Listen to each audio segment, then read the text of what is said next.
ఇట్లాంటి రాళ్ళు మన నిర్మల్ జిల్లాలో ఇంకా కొన్ని చోట్ల ఉన్నాయి. అదేవిధంగా అత్యంత ప్రసిద్ధి చెందినటువంటి నిర్మల్ కిల్లాగుట్ట ఆ రోజు రాణివాసంగా లేదా రాజు నివసించే కోట ఉన్నటువంటి ఆ కోట కూడా ఒక రాతి పర్వతం మీద నిర్మాణం జరిగింది. దానికి చివరగా ఎడ్జ్ మీద ఒక అత్యంత దాదాపు ఒక 20 టన్నుల రాయి ఉంది. ఆ రాయి కూడా రాగాలు పలికే రాయి. కానీ ఆ రాయిని చేరుకోవడం చాలా కష్టంగా ఉంటుంది, ప్రమాదాలు జరిగే అవకాశం ఉంటుంది. కాబట్టి దాన్ని ఎక్కువ మందికి మేము అందుబాటులోకి లేదా తెలియజేయడానికి ఇబ్బందికరంగా మారింది. ఇప్పుడు మనం చూస్తున్నటువంటి ఈ రాయి ఇది ఒక ప్రాకృతికమైనటువంటి అద్భుతం. ఇది నేచర్ వండర్. ఎందుకంటే ఈ రాగాలు పలికే రాళ్ళు లేదా సరిగమలు పలికే రాళ్ళు, ఈ రింగింగ్ స్టోన్స్ను మనము వీటిని కాపాడుకోవాలి. ఎందుకు కాపాడుకోవాలంటే ఇట్లాంటి అద్భుతమైనటువంటి రాళ్ళు చాలా అరుదుగా ఉంటాయి. మన రాష్ట్రంలో ఈ రింగింగ్ స్టోన్స్ కేవలం మనకి మహబూబ్ నగర్ జిల్లాలో, అదే జనగామ జిల్లాలో లేదా భువనగిరి జిల్లాలో అక్కడక్కడ వెలుగులోకి వచ్చినాయి. నిర్మల్ జిల్లాలో అత్యధికంగా ఈ రింగింగ్ స్టోన్స్ లేదా మ్యూజికల్ స్టోన్స్ లేదా లిథోఫోనిక్ స్టోన్స్ ఎక్కువగా వచ్చినాయి. నిర్మల్లోనే 3 స్టోన్స్ ఉన్నాయి. అదేవిధంగా మనకి అత్యంత ప్రసిద్ధి చెందినటువంటి పుణ్యక్షేత్రమైనటువంటి బాసరలో కూడా ఇట్లాంటి ఒక మ్యూజిక్ స్టోను అది వెలుగులోకి వచ్చింది. దాన్ని స్థానికులు వేదశిలగా భావిస్తారు. దాన్ని స్పృశించి వేరే రాయితో కొట్టి అనుభూతి చెందుతారు. దాన్ని చాలా అత్యంత ఆరాధ్యంగా భావిస్తారు ఆలయానికి చూడవచ్చిన వారు. ఇది దాదాపు 400 మీటర్ల కొండపై ఉంది, ఎత్తైన ప్రదేశంపై ఉంది. ఆలయానికి ప్రతినిత్యం వచ్చే భక్తులు కానీ లేకపోతే నిర్మల్ ప్రాంతానికి సంబంధించిన ప్రధానికం కానీ ప్రకృతి ప్రేమికులు కానీ దీన్ని చూడాలంటే కనీసం వేగుడ లేదు. ఇక్కడ దాకా రావాలంటే కొండెక్కి రావాల్సి వస్తుంది. దీన్ని కిందికి దించడానికో లేకపోతే మెట్ల మార్గం ఏర్పాటు చేస్తే ఎట్లా ఉంటుంది? దీనిపై ఏమన్నా డిమాండ్ ఉంటుందా? ఈ నిర్మల్ ప్రాంతంలోని గండిరామన్న క్షేత్రం ఏదైతే ఉందో ఇది గొప్ప ఆధ్యాత్మిక క్షేత్రంగా ఈరోజు వెలుగుతుంది. అనేకమైనటువంటి ఆలయాల సముదాయం ఇక్కడ ఏర్పడింది.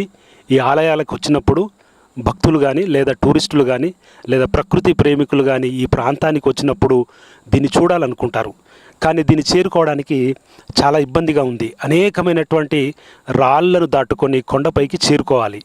రాళ్ల మధ్యన ఉన్నటువంటి ఆ గ్యాపులలో సుమారుగా 100 మీటర్లకు పైగా లోతుల గుహలు ఏర్పడ్డాయి.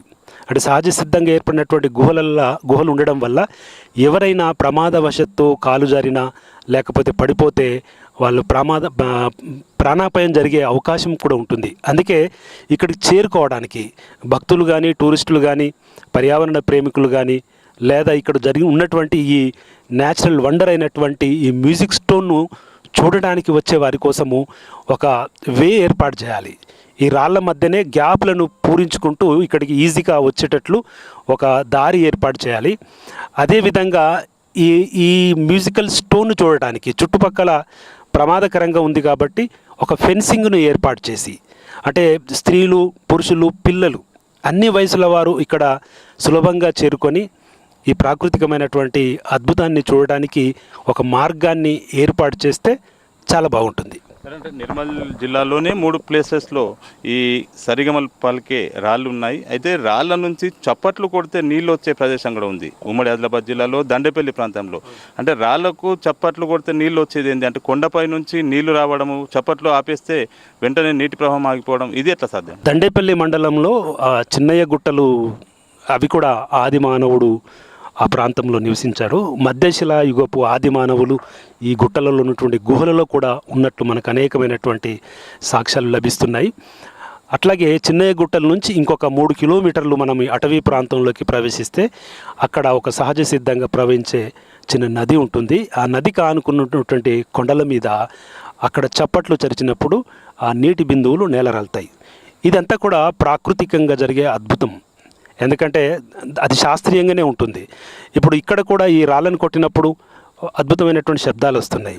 గోల్కొండ కోటలో కూడా మనకి 400 ఏళ్ల కిందట నిర్మాణం చేసినటువంటి కుతుబ్ షాలు నిర్మాణం చేసినటువంటి గోల్కొండ కోటలు కూడా మనం ప్రారంభంలో ఎంట్రెన్స్లోకి వెళ్ళగానే అక్కడ చప్పట్లు చరిస్తే దానికన్నా ఒక 1/2 కిలోమీటర్ దూరంలో ఉన్నటువంటి దర్బార్ హాల్లోకి ఆ శబ్దాలు వినిపిస్తాయి.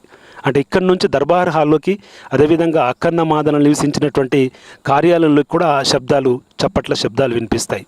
అంటే ఈ విధంగా ఇక్కడ నిర్మాణం చేస్తే అక్కడి వరకు ఈ శబ్ద తరంగాలు వెళ్తాయి అనేది ఆ కాలంలో అప్పటి శాస్త్రవేత్తలు కానీ ఆర్కిటెక్చర్స్ కానీ వాళ్ళు ఆలోచించిన తీరు చాలా అద్భుతం అనిపిస్తుంది.